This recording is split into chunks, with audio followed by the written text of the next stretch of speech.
And they were scrambling to cope with that fallout precisely because their plan was not for peace. It's never been for peace.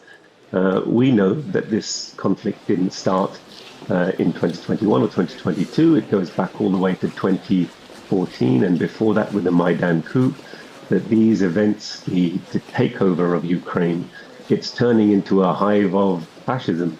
Let's not mince our words, of Banderite fascism, the rehabilitation of the Nazi ideology, the militarization of Ukraine, the turning of the whole of the eastern part of Ukraine and the Donbass into a fortress in preparation for this war with Russia was not a war between Ukraine and Russia. This is a program of war between the European and American imperial powers in order to balkanize and subjugate Russia. That's been very clear.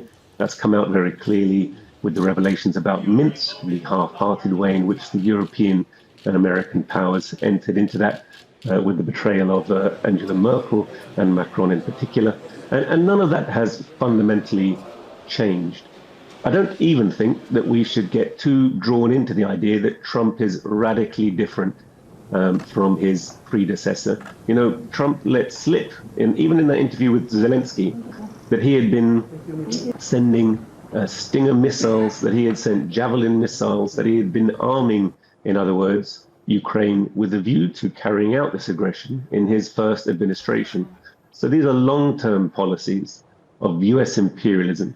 And I think really what's changing the tune of the United States is their realization that NATO is losing this war on the battlefield and that they want to refocus their energies on their long-term economic rivalry with China.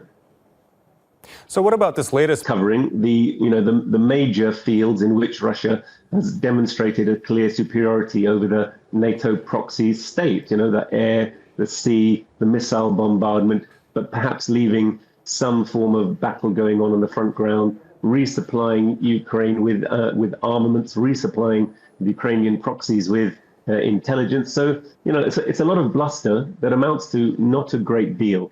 And to me, what they're still trying to preserve is the entry of NATO, Ukraine, or what remains of Ukraine, into NATO, the rearming of Ukraine as an ongoing bulwark or instrument to use against Russia. So they're really scrabbling to get some kind of military advantage that they've lost on the battlefield out of this negotiation process. And the Europeans fundamentally want to realign themselves with Trump, want to get him on board and to get him to give these long-term security guarantees, which, however you look at it, essentially means NATO boots on the ground in Ukraine. And I think the Russians have made it very clear, Sergei Lavrov has made it very clear, Vladimir Putin has made it very clear that they will never accept NATO boots on the ground in Ukraine, that they are acting, we know, special forces, the United States, Britain and France are acting behind the scenes in a semi-clandestine way, not openly, to support those troops, but they're threatening at various points to put so-called peacekeepers on the ground. A peacekeeper without the recognition of the United Nations and of Russia is not a peacekeeper.